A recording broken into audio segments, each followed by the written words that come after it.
Olá pessoal, tudo bem? Vamos dar seguimento à abordagem do nosso conteúdo que a gente vinha tratando nas nossas aulas até aqui, reforçando o que eu já comuniquei a vocês via sala virtual, que a nossa aula de hoje está sendo excepcionalmente remota em função de questões e problemas de saúde familiares da minha parte, tá? Por isso foi sugerido que não fosse presencialmente à universidade. Bom, feito esse registro novamente, eu quero combinar com vocês que eu vou deixar essas videoaulas gravadas na sala virtual aos moldes do que a gente fazia no ano passado, né? Para que quem não consiga estar conosco lá no nosso Meet a partir das 19h10 possa assistir no horário que entender que for adequado. Tá? Reforço também que nosso Meet será hoje para esclarecimento de dúvidas, para comentários de reforço em cima dos pontos abordados nessas videoaulas e para também enquadramento e diretrizes para a nossa prova da semana que vem, tá bom? Que eu vou falar posteriormente. Bom, então pessoal, nós fechamos a aula anterior, a aula da semana passada, tá? Falando da questão do perdão do ofendido, lá no artigo 51, 52, 53 do CPP, tá? Vamos entrar hoje na aula 10 abordando introdutoriamente a questão da perempção. O nome não é muito bonito, mas a efetividade ela é muito grande, tá? Então, nós temos que partir do princípio de entender do que nós estamos falando e em que termos a gente encaixa o contexto da perempção, no contexto principal da sua finalidade dentro do processo penal. Tá? Então, a perempção, ela é, na verdade, ela se configura em um castigo, uma punição jurídica, tá? Para quem vem efetivamente usar incorretamente o direito de ação judicial. Somos todos sabedores que todos nós temos direito de efetivar uma ação judicial, ok? Mas isso não nos dá direito de usá-la irregularmente, tá? Incorretamente, melhor falando. Tá? Então, em que termo, professor, isso pode ocorrer? Pegamos um exemplo, como por exemplo a parte autora de uma determinada ação. Tá? Ela vem, propõe ação, efetivamente ação em andamento, e ela consequentemente ou recorrentemente vai forçar a extinção do processo. Em caso específico da perempção, por mais de 3 vezes. Tá? Ou seja, se ela ocasionar o abandono, a extinção do processo por abandono do mesmo, o abandono de ações e movimentações por mais de 3 vezes, vai incorrer na configuração da perempção. Tá? E isso, na verdade, faz com que, consequentemente, se perde o direito de demandar judicialmente. Tá? Que, na verdade, sempre é o objetivo no contexto processual. Né? Mas, professor, aonde está isso no nosso CPP? Onde eu acho isso lá? O senhor falou perempção, eu já entendi então que a perempção é a punição jurídica, quando alguém usa incorretamente o direito de ação judicial, tá? Quando o processo ele vai ser extinto por abandono, por falta de movimentação por mais de 3 vezes, ok. Mas aonde está isso no nosso código? Pessoal, nós podemos abordar isso e devemos achar lá no artigo 60 do Código de Processo Penal. Vamos ver o que diz o artigo 60. Ele nos apresenta o caput, nos apresenta 4 incisos que trazem esmiuçadamente o contexto dessa questão da perempção. Tá? Vou falar novamente a título de reforço, posteriormente, o contexto da perempção lá no contexto da prescrição e da decadência no bojo do contexto da extinção da punibilidade. Tá bom? Voltando aqui para o nosso ponto do artigo 60. Então, o que nos diz, o que nos remete no contexto interpretativo ao artigo 60? Diz o seguinte: nos casos em que somente se procede mediante queixa, considerar-se-á perempta a ação. Ou seja, nós temos que entender que se dará ou poderá se considerar perempta a ação nos casos que somente se procede mediante queixa. Tá? Já sabemos que nós estamos falando de questões de iniciativa do ofendido. Bom, então, inciso primeiro, quando iniciada esta, ou seja, quando a ação já está em andamento, já está iniciada, o querelante deixe de promover o andamento do processo durante 30 dias seguidos. Ou seja, propôs a ação está em andamento. O querelante, que é quem propôs a ação, simplesmente posterior a isso, por um período de 30 dias seguidos, deixa de movimentar de forma alguma, não se movimenta de maneira nenhuma a ação. Essa é uma possibilidade de efetivamente configurar a perempção, tá? A perda do direito de prosseguir, etc, etc, etc. Artigo 60, inciso 1º.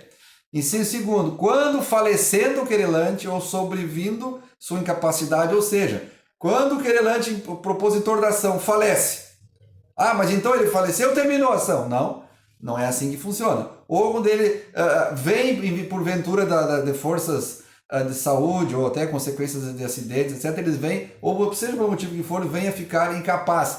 Incapaz, por exemplo, para gerir a sua própria sobrevivência, para incapaz para entender e ter noções racionais do que está acontecendo, até da própria ação em si, que ele mesmo veio a ser o sujeito principal. Tá? Então, quando vem a falecer o querelante, quando ele tem acordado e acertado por uma questão de incapacidade, por exemplo, ou quando ele venha por consequência da sua falta de comparecimento, ou melhor, quando ele não comparece em juízo, tá? Para prosseguir no processo por um prazo de 60 dias. Qualquer pessoa a quem couber fazê-lo poderia auxiliar nesse processo. O que eu quero dizer com isso para facilitar? O querelante é o sujeito principal da ação. Ele propôs a ação, né, dentro da regra do jogo, tá? E ele falece, ou ele fica incapaz. Existem pessoas que poderiam efetivamente prosseguir o processo de relações dele. Os filhos, por exemplo. Ninguém aparece, ninguém interage no contexto. Por mais de 60 dias, configura-se a questão da perempção. Inciso terceiro, tá? O querelante aí não morreu nem ficou incapaz. Ele deixa de comparecer simplesmente, sem prestar motivo nenhum, sem justificar. Tá? Simplesmente não aparece, ok? E não justifica qualquer ato. Tá? E deixa de formular qualquer pedido e formulação dentro do contexto processual. Também configura a questão da perempção. E essa parte está onde, professor? Está lá no artigo 60, inciso 3º. E o último inciso, o quarto no contexto do artigo 60, diz o seguinte, tá? Quando sendo o querelante pessoa jurídica, esta se extinguir sem deixar sucessor. Essa é de fácil interpretação, que nós vamos ter o contexto peremptório, efetivamente, que a gente já sabe, reforçando, que é quando a movimentação não existe, tá? E aí pela inércia, digamos assim, de alguma maneira, ou pela falta de comparecimento de alguém que deveria fazê-lo, ou poderia vir a fazê-lo, nós temos o contexto do castigo peremptório. Né? Então, quando se dirigir ao contexto jurídico, não jurídico no contexto doutrinário, mas jurídico no contexto da pessoa jurídica, ou seja, uma empresa, etc., tá? E estas, se vier a extinguir, a empresa fechou. Tá? Durante o processo, temos um processo com a empresa deixou de existir e não tem ninguém, não tem sucessor, não tem ninguém que responda por ela, aquele contexto de continuidade fica prejudicado, porque não há como tu conseguir anexar condições mínimas de interação e de aplicabilidade das ações daquele determinado processo que ora existe ou ora existia no contexto da pessoa jurídica. Tá? Esses comentários introdutórios sobre a perempção nós fizemos lá, então novamente, baseado no artigo 60 e seus incisos. Pessoal, virando um pouco a página, tá? É importante que a gente analise que às vezes os detalhes fazem toda a diferença. Tá? Então, na questão da perempção que eu estava falando, é importante só a gente observar um contexto muito particular aqui, tá? Com relação aos incisos 1º, 2º e 3º. Por quê? Porque nós temos interpretação, ou melhor, temos a configuração clara de que nós estamos diante de uma situação em que vai se perder o direito de propor ação penal, ou de dar seguimento à ação penal, por não ter se cumprido o regramento mínimo, que é ou ter movimentado o processo, etc. O contexto é que tem uma situação que é 30 dias e outra 60 dias, que é a principal observação que eu quero fazer. Tá? Então, dos 30 dias é do artigo 60, inciso 1º, quando ele deixa de promover andamento por mais de 30 dias seguidos. E no inciso 2º é 60 dias, quando ele não comparece, tá? Quando falece ou fica incapaz, etc. Então, essa observação muito particular eu gostaria de fazer com vocês para reforçar essa informação. Tá bom? Pessoal, vamos dar andamento à abordagem agora falando especificamente do contexto da ação civil ex delito. Tá? Muitas vezes gera com dúvidas e dificuldades de interpretação esse contexto da ação civil ex delito, porque as pessoas costumam achar que não é possível haver a conexão de ações entre direito processual penal, o próprio direito penal e até o direito civil. Nesse contexto aqui é um caso claro, como eu sempre comento, da relação muito efetiva entre os ramos do direito e, nesse caso especificamente, do direito processual penal como direito civil. Bom, mas do que se trata, do que nós estamos falando quando a gente vem a a priori falar da questão da ação civil ex delito. Tá? Na verdade, nós estamos diante de um contexto de possibilidade da vítima. Tá? Então, na verdade, é um meio, uma opção que a vítima tem. Tá? E aí é importante dizer a vítima ou seus herdeiros em questão de buscar uma indenização. Tá?